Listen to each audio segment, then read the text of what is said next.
कल एक युवा नेताजी से मिला। सोचा युवा दिवस की बधाई दे दूं, तरक्की की मिठाई दे दूं। नेताजी नाराज हो गए, फटे तंबूरे सा बेसाज हो गए। बोल पड़े, बड़ी तकलीफ होती है देश के युवाओं को देखकर, और आगे बड़बड़ाए थोड़ा झेप कर। बोल पड़े, बड़ी तकलीफ होती है देश के युवाओं को देखकर, और आगे बड़बड़ाए थोड़ा झेप कर। मैं बोला, खुलकर बोलिए जनाब, मन ज्वार तौलिए जनाब। बोले, युवाओं का बस एक ड्रीम, बनाओ ड्रीम 11 की टीम। सट्टे की ऐसी लत लगी है कि भरी जवानी में सठिया रहे हैं। दिन भर OTT देख बिस्तर पर पड़े रहते हैं। 18 की उम्र में घुटने इनके गठिया रहे हैं। क्रिकेट के वार्षिक आयोजन में खोए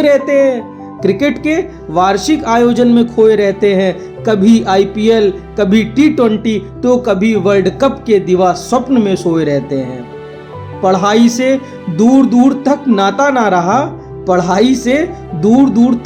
ना रहा, अब ये हमारा मतदाता ना रहा। ओ नेताजी से युवाओं की परेशानी अब समझ आई, पेशानी पर जो चिंता थी अब उभर आई। मैंने कहा मान्यवर, आपको युवाओं के भविष्य की चिंता नहीं है, ये भी आपके अपने हैं, कोई बाहरी आक्रांता नहीं है। मानो मैंने युवा नेताजी की दुखती रग पर हाथ रख दिया, उनके दुख को पुनः हरा कर दिया। मन का गुबार अब नाहर था, जो कुछ था भीतर सब बाहर था। अविलंब बोल पड़े, ये पढ़ेगा तो जागरूक होगा, कूप मंडूप ना होगा। ऊपर के सारे जतन इसे तर्क विहीन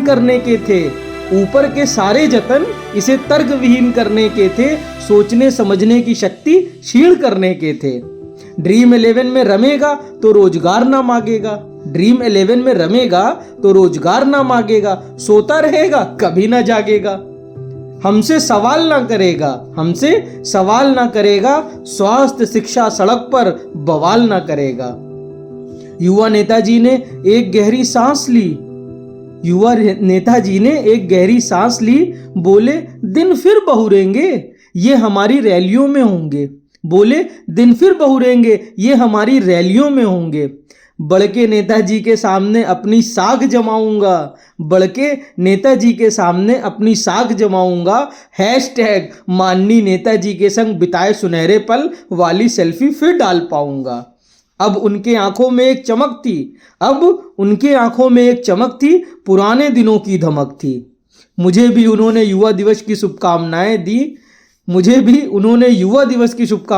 दी, मानो उनके युवा सा होने की यातनाएं